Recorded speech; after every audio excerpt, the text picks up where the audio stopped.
લઈ જવાશે, જેથી વાતો કયાસ કાઢી શકાય કે અહીંયા 700 વિદ્યાર્થીઓ દ્વારા મદરેસા ચેરિટીનું કામ થાય છે।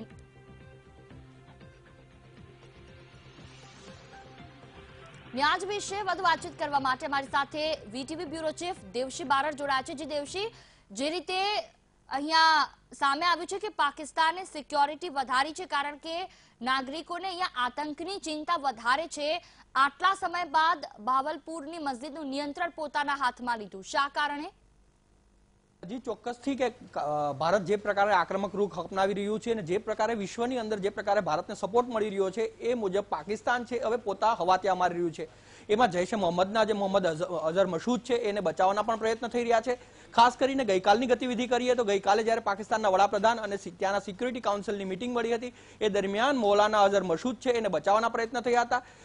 બે પ્રકારના પાકિસ્તાને પેતરા રચ્યા છે। એક પેતરામાં એ છે કે એક બતાવવા માંગી રહ્યું છે વિશ્વને કે અમે મૌલાના અઝહર મસૂદ છે એને અમે સિક્યોરિટીના અંદર લઈ લીધો છે, એટલે કે ક્યાંય એ પ્રકારની ગતિવિધિ ના કરી શકે એ પ્રકારનું અમે પગલાં લીધા છે। બીજી બાજુ એ છે કે એને એક ડર એવો છે કે ભારત કદાચ સર્જિકલ સ્ટ્રાઇક કરી શકે, ઓસામા બિન લાદેનને જે પ્રકારે ભારતે જે પ્રકારે અમેરિકાએ માર્યો એ જ રીતે અઝહર મસૂદને પણ ભારત મારી શકે છે। તો એને ધ્યાનમાં રાખીને એનું જે હેડક્વાર્ટર છે, જે જૈશ એ મોહમ્મદનું હેડક્વાર્ટર છે એને કંટ્રોલમાં લેવામાં આવ્યું છે। અમે અત્યારે જૈશ એ મોહમ્મદનું હેડક્વાર્ટર છે એને બતાવવા માંગીશું કે બહલાવપુરની અંદર પાકિસ્તાનના જે પંજાબ જિલ્લાની અંદર બહવાલપુર છે ત્યાં કેવા પ્રકારનું હેડક્વાર્ટર છે અને ત્યાં સ્થિતિ શું છે।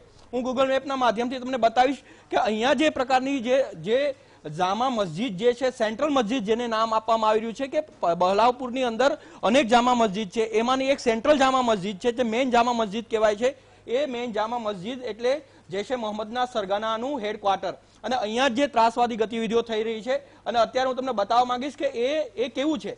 અહીંયા જે હાઈવે છે પાકિસ્તાન નેશનલ હાઈવે 5 છે, એ 5 નેશનલ હાઈવે ઉપર આ હેડક્વાર્ટર આવેલું છે। આ હેડક્વાર્ટરની અંદર અહીંયા મસ્જિદ છે, જે આજે તમને બતાવી રહ્યો છું આ એક મસ્જિદ છે જે સેન્ટ્રલ મસ્જિદ છે। આ મસ્જિદની અંદર જે પ્રકારની ગતિવિધિઓ થઈ રહી છે એ અહીંયા આ મસ્જિદની અંદર ગતિવિધિઓ થઈ રહી છે અને લગભગ 600 જેટલા યુવાનોને અહીંયા રાખવામાં આવ્યા છે।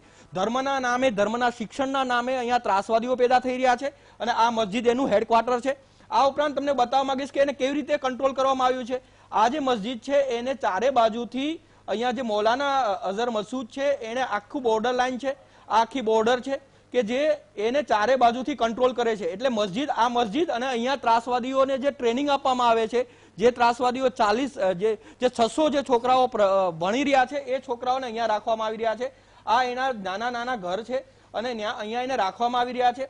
અહીંયા આ જે જગ્યા છે એની અંદર તમે દેખાશે કે આ આખું બધું એકદમ આઇસોલેટ જગ્યા છે, જે બહલાલપુર છે એની લગભગ થોડા કિલોમીટર દૂર કે જ્યાં કોઈ માનવ વસ્તી નથી, કોઈ એવો આવન જાવન નથી, એવી જગ્યાએ આઇસોલેટ જગ્યા ઉપર આ જગ્યા છે મૌલાના અઝહર મસૂદની। અહીંયા હું તમને બતાવીશ કે અહીંયા એક પ્રકારનું મેદાન છે। આ મેદાનની અંદર સંભાવના એવી છે, આ જે મેદાન જે છે અને આ જે પ્રકારની જે ખુલ્લા મેદાન છે, આ મેદાનની અંદર ત્રાસવાદી ગતિવિધિઓ થતી હોય, અહીંયા ફાયરિંગની અને ટ્રેનિંગ, બીજી બધી બોમ્બ બનાવવાથી માંડીને તમામ ટ્રેનિંગો કદાચ અહીંયા આપવામાં આવી રહી છે, એવું સૈન્ય પાસે પણ પુરાવા છે, ભારત પાસે પણ પુરાવા છે અને વિશ્વ પાસે પણ પુરાવા છે। તો આ તમામ વસ્તુ હું તમને વીટીવીના માધ્યમથી બતાવીશ કે કેવી રીતે મૌલાના અઝહર મસૂદ છે એનું આખું ઘર એટલે કે ત્રાસવાદનો અડ્ડો, એ અડ્ડો કેવો છે। આ જે જગ્યા તમે જોઈ શકો છો એ જગ્યા છે, અહીંયા ખેતરની આસપાસ જે છે ત્યાં બોર્ડર મારવામાં આવી છે, એટલે કે અહીંયા પાકું બાંધકામ કરી દેવામાં આવ્યું છે। આ પાકા બાંધકામની અંદર એટલે કોઈ એન્ટર ના થઈ શકે એવું પાકું બાંધકામ છે। ચારે બાજુ તમે જોશો તો આખું આ પાકું બાંધકામ છે। આનો મતલબ સાફ છે કે મૌલાના અઝહર મસૂદ છે એને કેવા પ્રકારની ત્યાં પોતાની વ્યવસ્થા પણ રાખી હશે અને પાકિસ્તાન સરકારથી માંડીને જે ત્રાસવાદી ગુટો છે અને ત્યાંની લોકલ સરકાર એટલે કે પંજાબ સરકાર પણ કેવી રીતે મૌલાનાને મદદ કરી રહી છે। તો આ આખું એનું હેડક્વાર્ટર બતાવીશ, ત્રાસવાદનો અડ્ડો, જ્યાં ત્રાસવાદો પેદા થાય છે, જ્યાં ત્રાસવાદીઓ પેદા થાય છે, એ અડ્ડો અમે વીટીવીના માધ્યમથી તમને બતાવ્યો છે કે અહીંયા ત્રાસવાદી ગુટો પેદા થાય છે, ત્રાસવાદીઓ પેદા થાય છે અને ભારતની ઉપર અટેક કરે છે। અહીંયાના છોકરાઓને ફિયાદીન ટ્રેનિંગ આપવામાં આવે છે। અહીંયા કાશ્મીરથી ગયેલા ભટકેલા યુવાનો છે એને ફિયાદીન ટ્રેનિંગ આપવામાં આવી રહી છે અને ત્યારબાદ એને ભારતની અંદર જુદી જુદી જગ્યાએ અને ખાસ કરીને યમન અને જે બીજા આરબ કન્ટ્રીઝ છે જ્યાં પાકિસ્તાનને પરસ્ત અને પાકિસ્તાનની તરફેણમાં કેટલાક એવા ગુટો છે ત્યાં મોકલવામાં આવી રહ્યા છે। જી બિલકુલ દેવશી, તો એક સવાલ એ પણ થાય કે જ્યારે પંજાબ પ્રાંત સરકારે તેના ઉપર નિયંત્રણ કર્યું છે તો તેનાથી શું થશે આગામી સમયમાં? એ નિયંત્રણથી શું એ બાબત બહાર આવી જશે કે ત્યાં જે આતંકી પ્રવૃત્તિ થાય છે તે થતી હતી કે કેમ, અને થતી હતી તો તેને કેવી રીતે રોકાશે?